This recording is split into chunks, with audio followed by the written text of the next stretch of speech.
Praise the lord. ఈరోజు వాక్య భాగం కీర్తనల గ్రంథం 28వ అధ్యాయం 7వ వచనం. యెహోవా నా ఆశ్రయము, నా కీడెము, నా హృదయము ఆయన యందు నమ్మిక ఉంచెను గనుక నాకు సహాయము కలిగెను.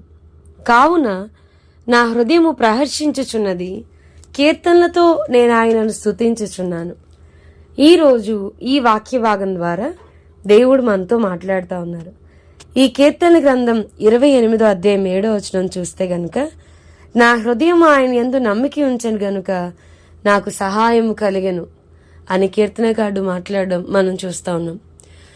కొన్ని రోజుల క్రితం వెరీ రీసెంట్గా ప్రభు నాతో మాట్లాడుతూ ఆయనయ్య అన్న పేరు నా మైండ్లో ప్రభు నాతో మాట్లాడుతూ ఉన్నారు. నేను ఆలోచిస్తూ ఉన్నా, ఆయనయ్య అంటే మంచంలో ఉన్న వ్యక్తి కదా, 8 సంవత్సరాలు పక్షవాయువుతో పరుపుకే పరిమితం అయిపోయిన వ్యక్తి, కనీసం తన సొంత పనులు కూడా తను చేసుకోలేని వ్యక్తి కదా.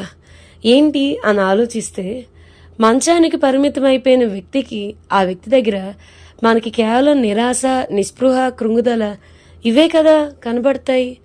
మరేం మాట్లాడాలి ఈ వ్యక్తి కోసం అని ఆలోచిస్తూ ఉన్నాను.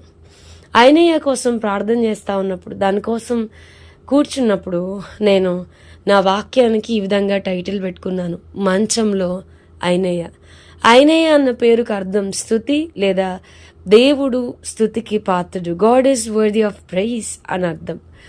సో ఈ 8 సంవత్సరాలు తన నిరాశ, తన కృంగుదల, తన నిస్సహాయ స్థితిలో తన పేరు ద్వారా మనకు వస్తున్న అర్థం ఏంటంటే స్తుతి చెల్లించటం. ఎవరైనా మంచానికి పరిమితం అయిపోయినప్పుడు, ప్యారలైజ్ అయిపోయినప్పుడు, తన దేహం తనకి సహకరించినప్పుడు ఆ స్థితిలో కూడా ప్రభువుని నమ్ముతారా? ఆ స్థితిలో కూడా దేవుని స్తుతిస్తారా? పేతురు గారు వెంటనే ఆయన దగ్గరికి వెళ్ళి, క్రీస్తు నిన్ను స్వస్థపరచాలనుకున్నాడు, నువ్వు లేచి నీ పరుపు నువ్వే పరుచుకోమన్నప్పుడు ఆయన లెగిసి తన పరుపు తను పరుచుకోవడం మనం అపోస్తుల కార్యంలో చూస్తాం. జస్ట్ ఒక 3-4 వర్సెస్లో ఐనియా కోసం చెప్పబడింది. ఎందుకు అనంటే, మంచంలో కూడా ప్రభువును మనం స్తుతించబద్దులమైనాం, మనం ఏ పరిస్థితి మధ్యలో ఉన్నా. ఈరోజు వాక్యం వింటున్న ప్రియమైన వాళ్ళారా, ప్రభా నా హృదయము పలానా విషయంలో విరిగిపోయింది, ముక్కలు అయిపోయింది ప్రభా. ఆ విషయం, ఆ పేరెత్తితేనే నేను ధైర్యాన్ని కోల్పోతున్నాను, ఆ పేరెత్తితేనే నాకు వెన్నులో భయం వస్తూ ఉంది. చాలాసార్లు ఆ సేమ్ సంఘటన విషయమే నేను పదే తృణీకరణ పొందుతా ఉన్నాను. పదే I have been facing shame in my life. అవమానాన్ని ఎదుర్కొంటా ఉన్నాను. నా హృదయం విరిగిపోయిందయ్యా ముక్కలుగా అని అంటే గనక, కీర్తనకారుడు చెప్పిన మాటలు మనం ఈరోజు చెప్పగలమా? నా హృదయము యెహోవా యందు నమ్మిక ఉంచెను గనుక నాకు సహాయము కలిగెను. ఎంత నిస్సహాయ పరిస్థితిలో ఉన్నా, ఎంత కృంగిపోయిన పరిస్థితిలో ఉన్నా, ఎంత ప్రభు మీద ఆధారపడలేనంతగా మన పరిస్థితులు దిగజారిపోయినా, బట్ స్టిల్ నీ పరిస్థితులు ఎంత విరిగిపోయినా, నీ హృదయం ఎంత విరిగిపోయినా ప్రభు యందు నమ్మిక ఉంచగలవా? ప్రభుతో చెప్పగలవా, దేవా నా హృదయం అంతటితో నేను నిన్ను నమ్ముతున్నానయ్యా అన్నప్పుడు గొప్ప సహాయం మనకి కలుగుతుంది. ప్రభు వైపు మనం చూద్దాం. 38 సంవత్సరాలు బెతెస్దా కోనేరు దగ్గర పడి ఉన్న వ్యక్తి ప్రతిరోజు ఏదో ఒక ఆశ, 38 సంవత్సరాలు వెయిట్ చేశాడు. ఒకరోజు కాకపోతే ఒకరోజు నాకు స్వస్థత దొరక్కపోతుందా? ఆ దేవదూత నీళ్లు కదిపినప్పుడు నేను అక్కడికి అందరికంటే ముందుగా వెళ్ళకపోతానా ప్రయత్నం చేస్తా ఉన్నాడు.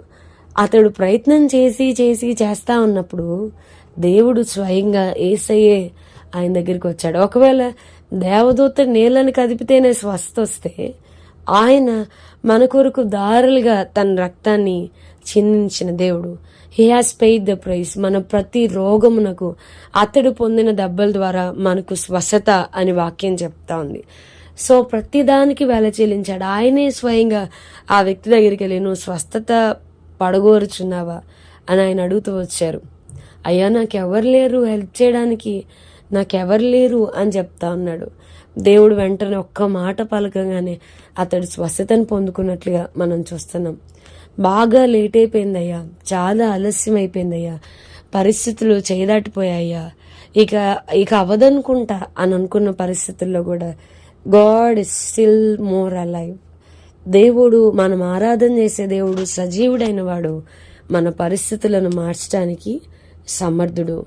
He's more capable. ఆయన ఎంతో సామర్థ్యం గలవాడు, అసాధ్యుడు. కేవలం ఆయన మీద నమ్మిక ఉంచుదాం. ప్రార్థన చేసుకుందాం. ప్రభు, ఈరోజు వాక్య భాగం ద్వారా మీరు మాతో మాట్లాడినందుకు వందనాలు. వాక్యం వింటున్న మా ప్రియులైన వారిని అందరినీ దీవించి ఆశీర్వదించమని యేసు నామమున అడిగి వేడుకొంచున్నాం తండ్రి. Amen. Amen. God bless you and have a blessed day.